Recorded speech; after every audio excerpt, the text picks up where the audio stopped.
Hello বন্ধুরা, সবাই কেমন আছো? এই দেখো, আমরা চিড়িয়াখানায় গেছিলাম।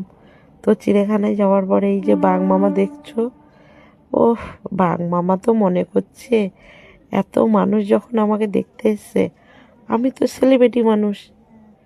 আর তারপরে আমরা চলে এলাম ময়ূর দেখতে। কি সুন্দর ময়ূর পাখনা মেলে দিল। তো তোমাদের কেমন লাগলো বলো। তারপরে আবার এই সাদা বাঘ দেখতে এলাম। ও, সাদা বাঘ কেমন দেখো আলিশি ভাঙছে। তারপরে আলিশি ভেঙে বলছে এত লোক আমাকে দেখতে এসেছে।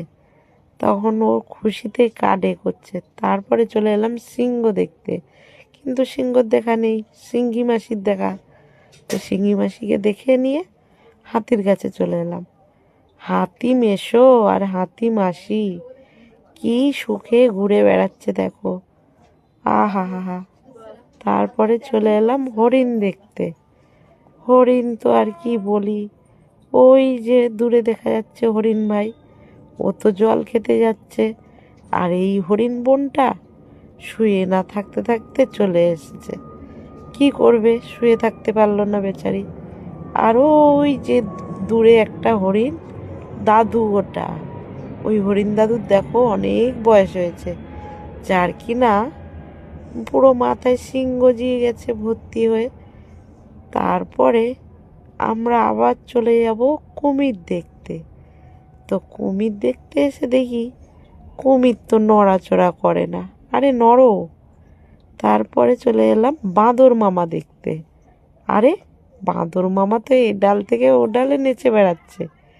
আমার ছেলে বলছে দেখো দেখো মা, আমার মতন এরকম করছে। আমি বলি হ্যাঁ, ঠিক বলেছ। তারপরে চলে এলাম জিরাফ মেশোর কাছে। জিরাফ মেশো পুরো একদম মানে মানুষকে দেখানোর জন্য হেঁটে বেড়াচ্ছে। তারপরে চলে এলাম আমরা অজগর সাপ দেখতে। অজগর সাপ তো সেরকম একটা নেই, তাই এদের আর দেখে কি লাভ। চলে গেলাম তোমার অনেক দূরে, গিয়ে এদের তো ঠিক নাম জানি না, তবে হয়তো বক নালে সারস এরকম বলে। তারপরে দেখতে এলাম ময়ূরী, সাদা ময়ূরটা তো কি সুন্দর। তারপরে চলে এলাম ঝোটন পায়রা দেখতে। ও, পায়রাটা তো একটু কাছে আসো, একটু কাছে আসো, কেমন সুন্দর তোমার পাখনা। ও, খুব সুন্দর। আরে, তোমার রূপ দেখে তো আমি পাগল হয়ে গেছি।